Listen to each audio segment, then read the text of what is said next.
इस भक्ति मार्ग का प्रथम कदम गुरु होना चाहिए, सतगुरु हो, सच्चा ज्ञान वाला हो। तो मीराबाई ने कहा भगवान दीक्षा दे दो।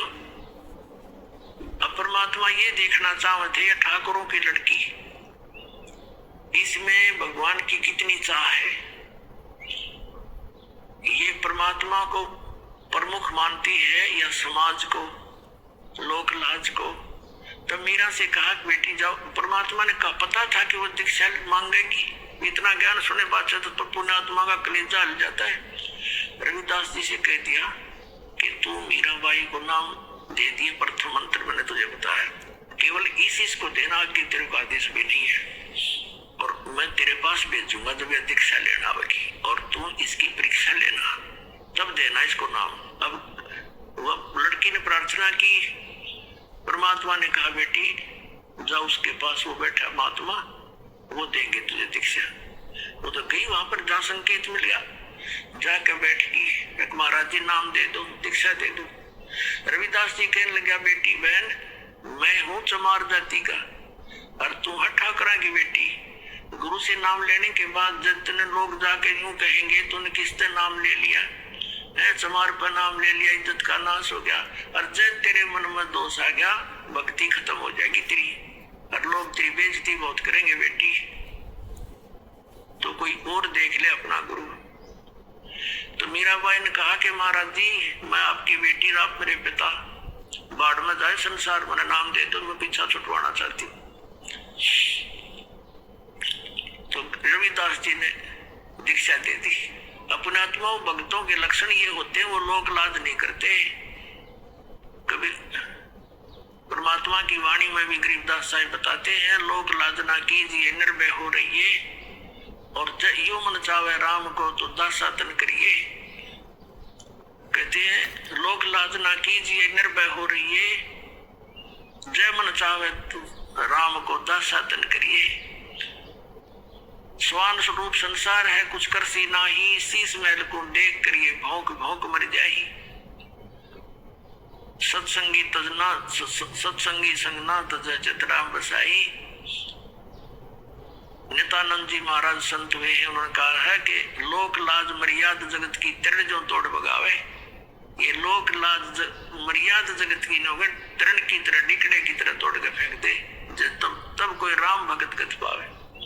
तो साधु संतां के पिछले उदाहरण देख लो, उन्होंने लोक मर्यादा कति नहीं करी। जैसे आदरणीय नानक साहिब जी हिंदू धर्म में थे, अरोड़ा खत्री इनके घर जन्म था इनका, और रामकृष्ण के पुजारी थे। परमात्मा मिले तो पूरा उसी दिन त्याग दिया था, परमात्मा के दर्शन करके आते ही सब छोड़ दिया, और पूरा विरोध हुआ था उसका हिंदू समाज में, होने दे, कभी परवाह नहीं करी। ये दृढ़ भक्त होते हैं जिनको भगवान आकर मिलते हैं।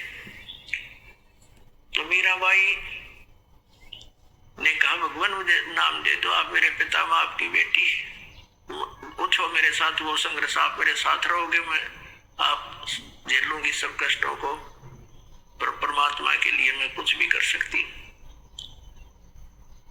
अब प्रथम मंत्र दे दिया रविदास जी ने, और फिर जैसे महीने में 20 दिन में फिर आने लगे सत्संग करने। तो सत्संग हो उस दिन तो भगत पर पक्के आते हैं। सत्संग विशेषकर परमात्मा रात्रि में भी करते थे और दिन में भी करते थे।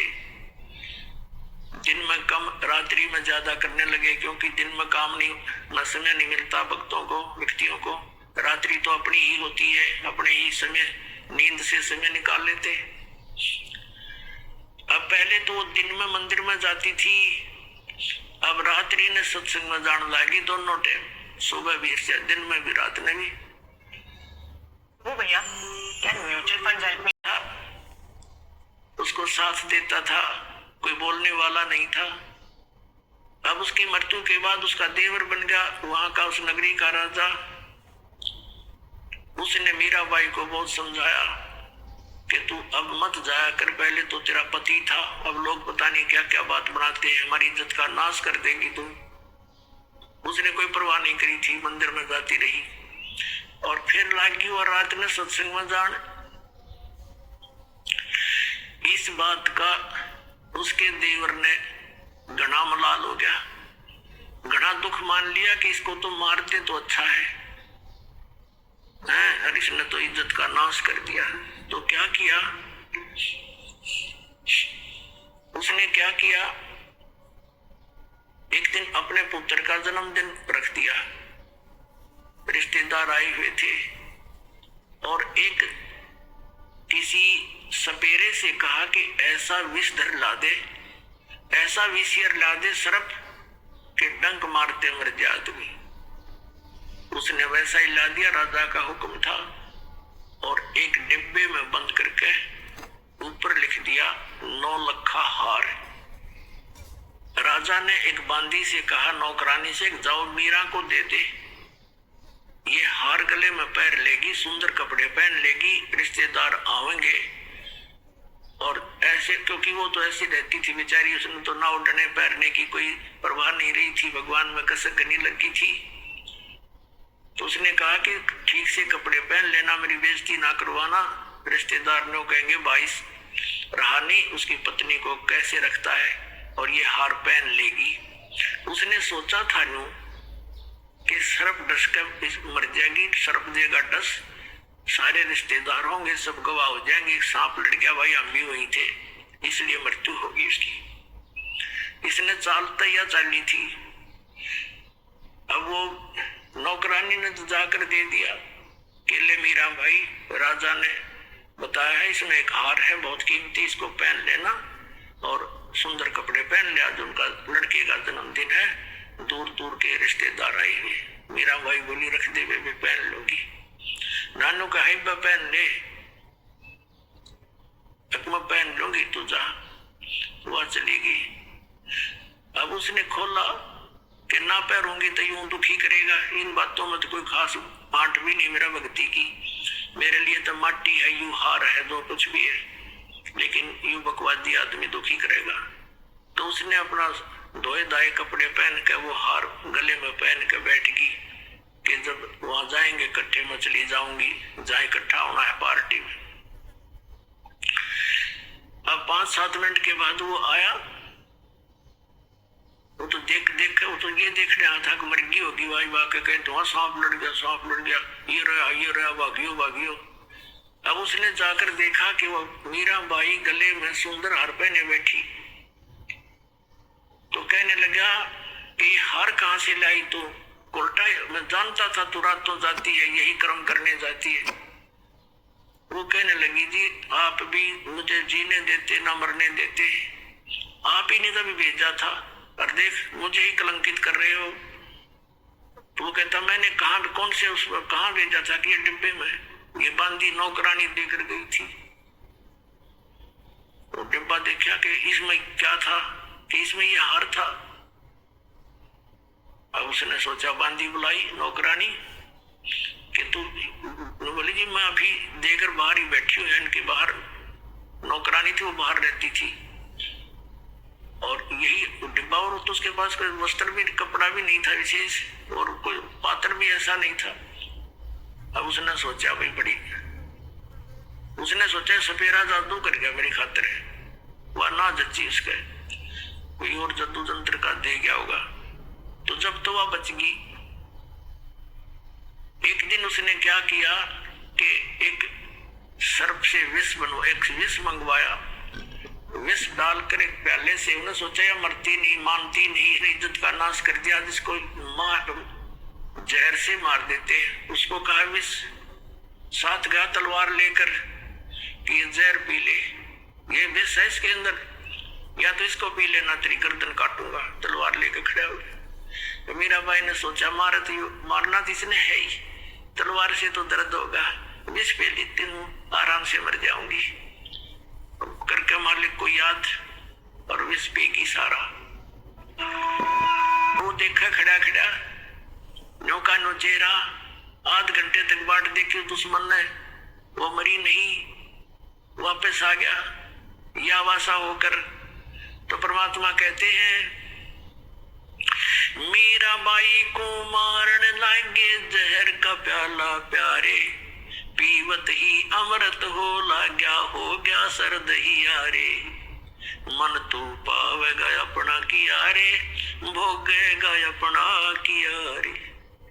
भक्ति के अंदर ऐसी शक्ति है, पुण्यात्माओं विश्वास करना इस मालिक पर। ये कथाएं सुना करते थे हम, कथा नहीं थी, सच्ची बातें हैं।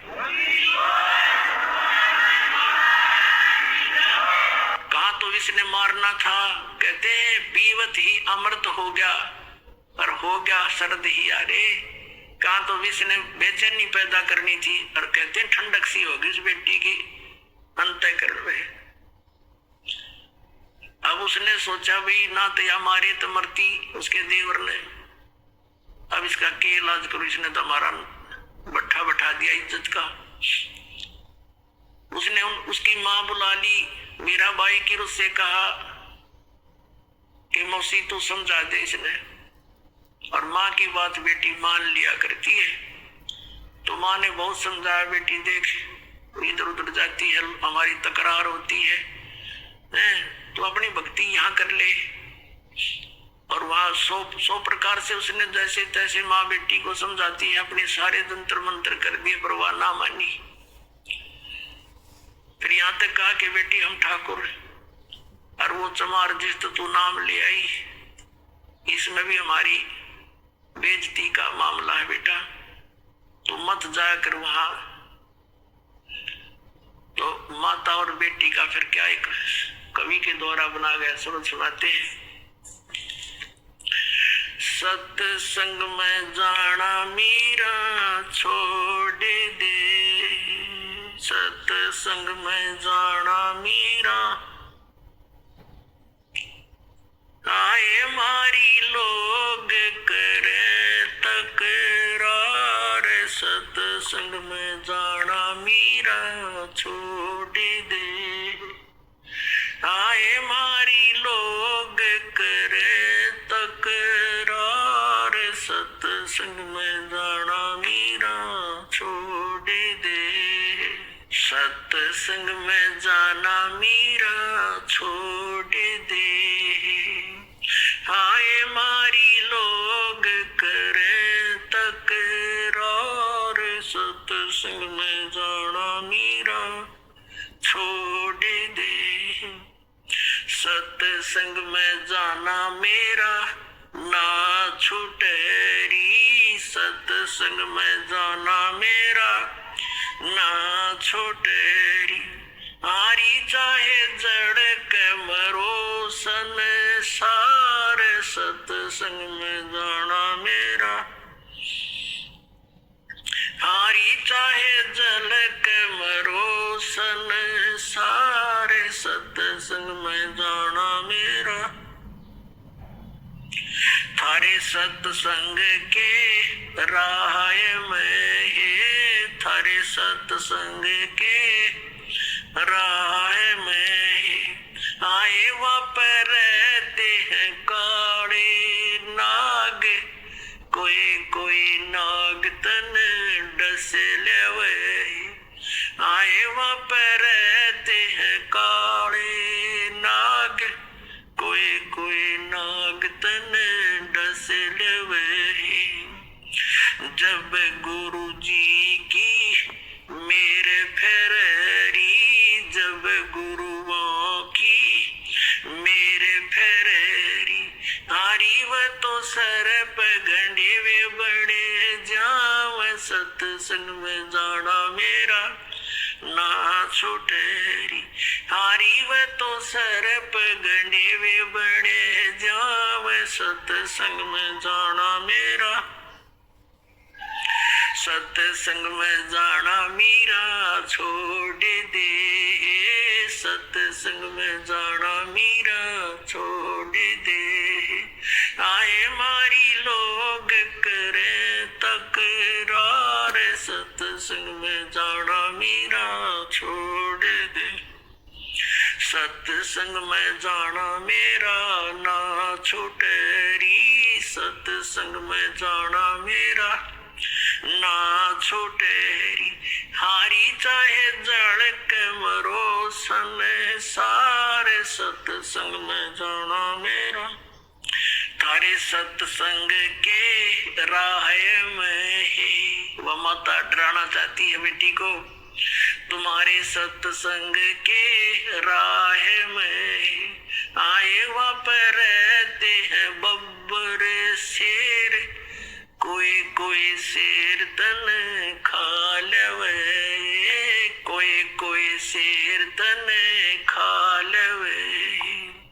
जब गुरु जी की मेहर होवेरी, जब सतगुरु जी की मेहर होवेरी, आरी वो तो शेरों के गिदड़ बने जावे, सत्संग में जाना मेरा ना छुटेरी। हारी वे तो शेरों के गिदड़ बने जावे, सत्संग में जाना मेरा ना छुटेरी। तुम थारे सत्संग के बीच में है, थारे सत्संग के बीच में आए वहाँ पर रहते हैं साधु संत, कोई कोई संत तन ले रमे। आए वहाँ पर रहते हैं साधु संत, कोई कोई संत तन ले रमे। तेरे री मन में माता पाप हैरी, तेरे री मन में माता पाप हैरी, वो संत मेरे माँ बाप हैरी, वो संत मेरे माँ बाप हैरी। हारी वे तो कर देंगे बेड़ा पार, सत्संग में जाना मेरा ना छूटे। हारी वे तो कर देंगे बेड़ा पार, सत्संग में जाना मेरा ना छूटे। सत्संग में जाना मेरा छोड़ दे, सत्संग में जाना मेरा छोड़ दे। हाय मारी लोग करे तकरार, सत्संग में जाना मेरा छोड़ दे, सत्संग में जाना मेरा ना छोटेरी, सत्संग में जाना मेरा ना छोटेरी। हारी चाहे जड़ के मरो संसार, सत्संग में जाना मेरा ना छूटेरी। वो तो जाते चमार है, वो तो जाते चमार है, इसमें हमारी आर है, इसमें हमारी आर है। तेरे री लिख माता चमार है री, तेरे लिख माता चमार है री। मेरा सिरजन और हरी, मेरा सिरजन और हरी। हरी व तो मीरा के गुरु रविदास, सत्संग में जाना मेरा ना छुटेरी।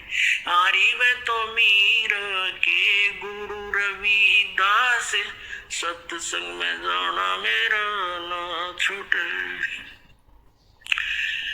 अपने आत्माओं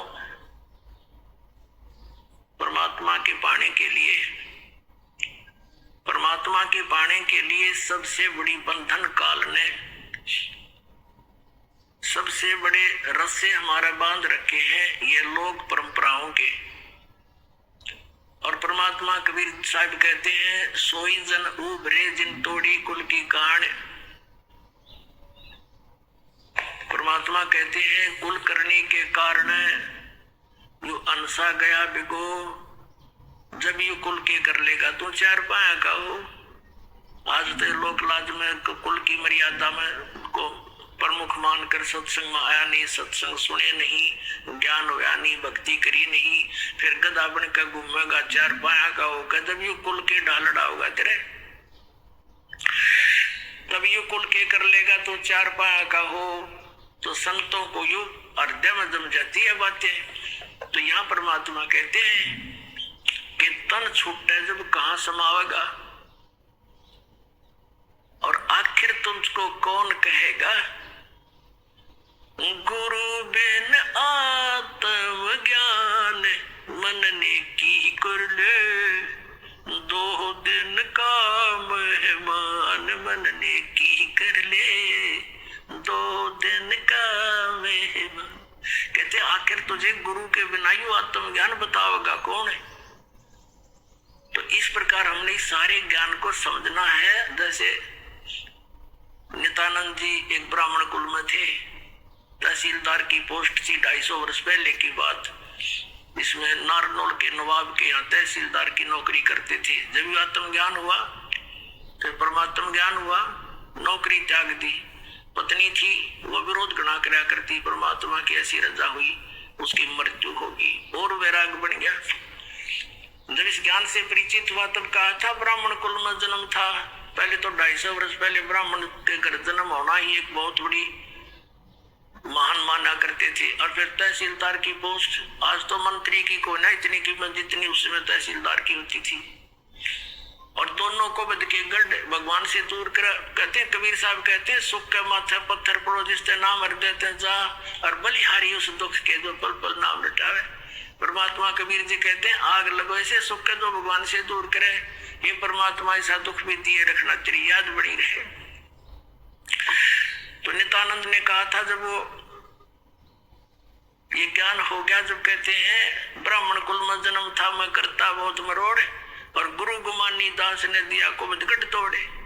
संत मिले उनको गुमानी दास नाम के, कहते कुबद का गढ़ तोड़ दिया। मान बढ़ाई है, ऊंची नीची जाति वाला अभिमान भेदभाव, कहते हैं कुबद का गढ़ संत बिना नहीं टूटे। तो परमात्मा के बच्चे जो होते हैं उन्हीं को मिलते हैं जो दृढ़ होते हैं। मीराबाई दृढ़ भगत थी, सारा संसार एक तरफ।